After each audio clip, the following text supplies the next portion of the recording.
क्या सिर्फ सरकार और निजी कंपनियां ही देश के विकास की जिम्मेदारी निभा सकती हैं, या फिर समाज के विकास में स्वयंसेवी संगठनों यानी एनजीओज की भी एक महत्वपूर्ण भूमिका है?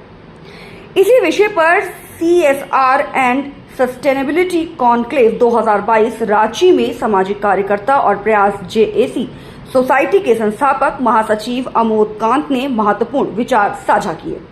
उन्होंने कहा कि आज सरकारी व्यवस्था और मुनाफा केंद्रित निजी क्षेत्र के बीच का अंतर लगातार बढ़ रहा है।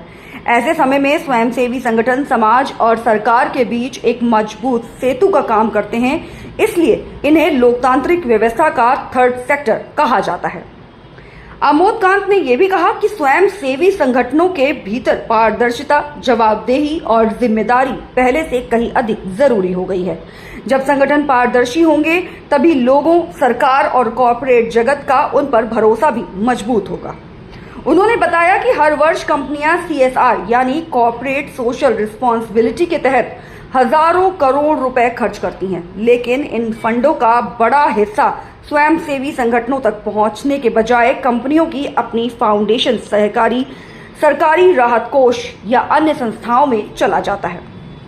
उनका मानना है कि जमीनी स्तर पर काम करने वाले स्वयंसेवी संगठन लोगों की वास्तविक जरूरतों को बेहतर ढंग से समझते हैं और अधिक प्रभावी तरीके से सेवाएं पहुंचा सकते हैं। अमोद कांत ने सतत विकास लक्ष्यों यानी SDGs के महत्व पर भी जोर दिया। उन्होंने कहा कि भारत के विकास के लिए सरकार, कॉर्पोरेट क्षेत्र और स्वयंसेवी संगठनों को मिलकर काम करना होगा। उन्होंने ये भी चिंता जताई कि मानव विकास सूचकांक यानी HDI में भारत की स्थिति अपेक्षा के अनुरूप नहीं है।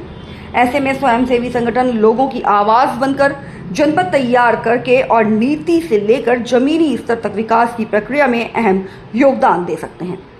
अंत में उन्होंने कहा कि यदि कॉर्पोरेट क्षेत्र में स्वयंसेवी संगठन समान भागीदारी, पारदर्शिता और जवाबदेही के साथ मिलकर कार्य करे तो समाज के वंचित, कमजोर और दिव्यांग वर्गों तक विकास का लाभ अधिक प्रभावी ढंग से पहुंचाया जा सकता है।